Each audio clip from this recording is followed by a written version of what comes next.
70 वर्षीय बुजुर्ग महिला के साथ जो घटना घटी वो आपके रोंगटे खड़े कर देने वाली घटना है।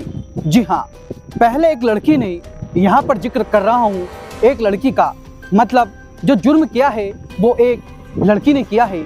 एक लड़की ने पहले दादी कहा, फिर उसी दादी के अनसीन वीडियो यानी कि कपड़े उतार कर उसके वीडियो बनाए और अपने कैमरे में कैद कर लिए। जी हाँ, ये जो पूरी घटना मैं आपको सुना रहा हूँ ये महाराष्ट्र के पुणे की घटना है। पुणे में एक दादी रहती थी, यानी कि एक महिला रहती थी 70 वर्षीय। 2018 में उनके पति की मौत हो जाती है। जब मौत हो जाती है तो अकेलापन उनको खाने को दौड़ता है, इसलिए वो विचार करती है कि उन्हें अब नर्मदा परिक्रमा करना चाहिए। नर्मदा परिक्रमा का पूरा रूट तैयार करती है, उसी के लिए वो तैयारी करती है और इसी तैयारी के दौरान उनके मन में इच्छा उठती है कि क्यों ना एक पंजाबी सूट भी लिया जाए। वो सूट लेने के लिए वो एक दुकान पर जाती है और उस दुकान पर उनको मिलती है एक युवती। वहाँ पर वो सूट को पसंद कर लेती है और आ जाती है, क्योंकि उस समय वो तय नहीं कर पा रही है कि कौन सा लेना है कौन सा नहीं लेना है। कुछ दिनों के बाद वो वापस उसी दुकान पर जाती है और उसी सूट को पसंद करती है और वहाँ पर जो युवती उनको फिर से मिली थी वो उनसे कहती है कि आप मेरी दादी के जैसे लग रहे हो, आप आपका नंबर दे दीजिए, आप आपका एड्रेस लिखा दीजिए, मैं सूट की फिटिंग करवा के आपके घर पर डिलीवरी करने आ जाऊंगी।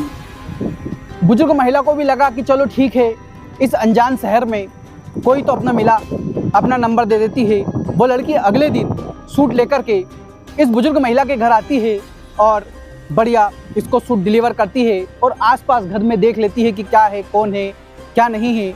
इसका नंबर तो था ही बुढ़िया का। ये अपने घर जाती है और कुछ दिनों के बाद उस बुजुर्ग महिला को फ़ोन लगाती है और कहती है कि मेरे माँ बाप दारू पीते हैं और मुझे नौकरी से निकाल दिया गया है, क्यों ना आपका मकान में किराए से ले लूँ ताकि मैं अपना छोटा मोटा बिजनेस शुरू कर पाऊँ। तो इस दादी को लगता है कि यार ठीक है, अच्छा है, मैं तो वैसे भी अकेली रह रही हूँ, मुझे भी अच्छा लगेगा, मेरे मन को भी अच्छा लगेगा। इसलिए वो किराए पर अपना आधा मकान देने के लिए तैयार हो जाती है। ये लड़की फिर से इस बुजुर्ग महिला के घर आती है, इनसे रिक्वेस्ट करती है कि आप एक बार मेरे माँ बाप से मिल लो, भले ही वो दारू पीते हैं, कुछ भला बुरा कह दे तो आप बुरा मत मानना। इसने सोचा ठीक है, कोई बात नहीं, मिल लेते हैं। ये लड़की इस बुजुर्ग महिला को लेकर अपने घर जाती है, अपने माँ बाप से मिलाती है और थोड़ा बहुत सामान लेके वापस उसके घर शिफ्ट होने जाती है कि तभी रास्ते में दो और युवक इनको मिलते हैं, वो भी इनके साथ हो लेते हैं। वो ये कहते हैं कि हम थोड़ी सी मदद कर देंगे, थोड़ा ऑफिस वगैरह सेट कर देंगे। जैसे ही ये लोग बुजुर्ग के घर आते हैं वैसे ही ये लड़की अपने झोले में से एक नींबू निकालती है और इधर उधर देखने लगती है। कभी इस कोने में देखती है, कभी उस कोने में देखती है, कभी पंखे को देखती है तो कभी दरवाजे को देखती है और कहती है कि इस घर में मृत्यु किसकी हुई थी। तो बुजुर्ग महिला कहती है कि मृत्यु तो मेरे पति की हुई थी, लेकिन वो तो मुझसे बहुत प्रेम करते थे, वो मुझे कुछ नुकसान नहीं पहुंचा सकते। तभी ये लड़की कुछ राख निकालती है, मोमबत्ती निकालती है, मोमबत्ती जलाती है और कहती है कि वो तुझे मारना चाहते हैं, तेरी मृत्यु मेरी ही गोदी में होगी, तेरी मृत्यु तो तय है, इस घर में तुझे खतरा है, मेरी गोद में सो जा। पता नहीं क्या क्या वो तरह तरह की पूजाएं करने लगती है।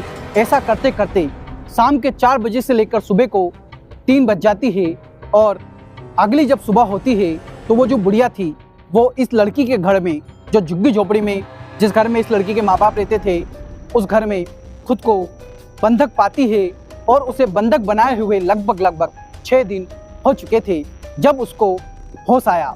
इसी बीच जो ये लड़की थी उस बुढ़िया के घर में अपने नाम की प्लेट लगा लेती है कि यहाँ पर भविष्य देखा जाता है, यहाँ पर ज्योतिष रेखा देखी जाती है और यहाँ पर लोगों का भविष्य भी बताया जाता है।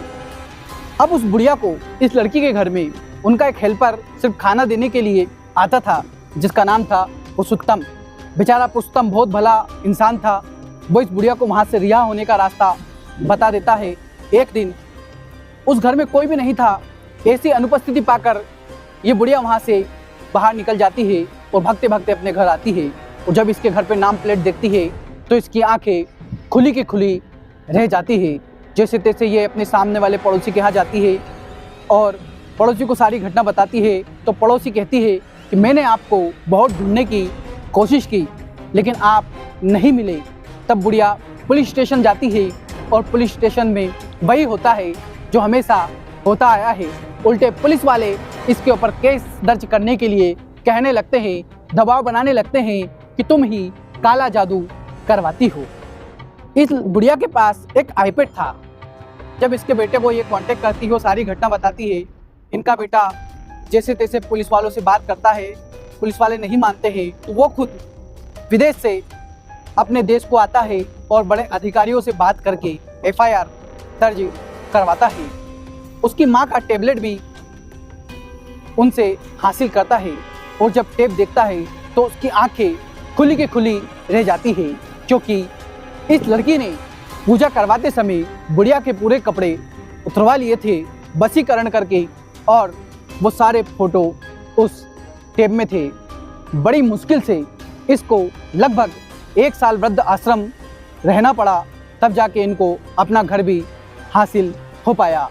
तो साथियों, इस कहानी में जो महिला थी वो बड़ी ही शैतान, खुकार और एक क्राइम सेट माइंड वाली महिला थी जिसने इस पूरी घटना को अंजाम दिया।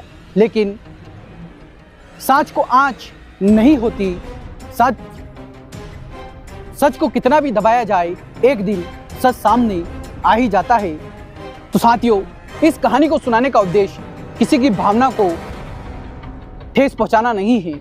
बस इस कहानी को सुनाने का उद्देश्य है कि सावधान रहिए, सतर्क रहिए और किसी पर भी आंख बंद करके भरोसा मत कीजिए, क्योंकि अपना बनाकर कौन चाकू गले में डाल जाएगा पता नहीं चलेगा। तो आज के लिए बस इतना ही, मिलते हैं किसी नई कहानी में। जब तक के लिए जय हिंद, जय भारत।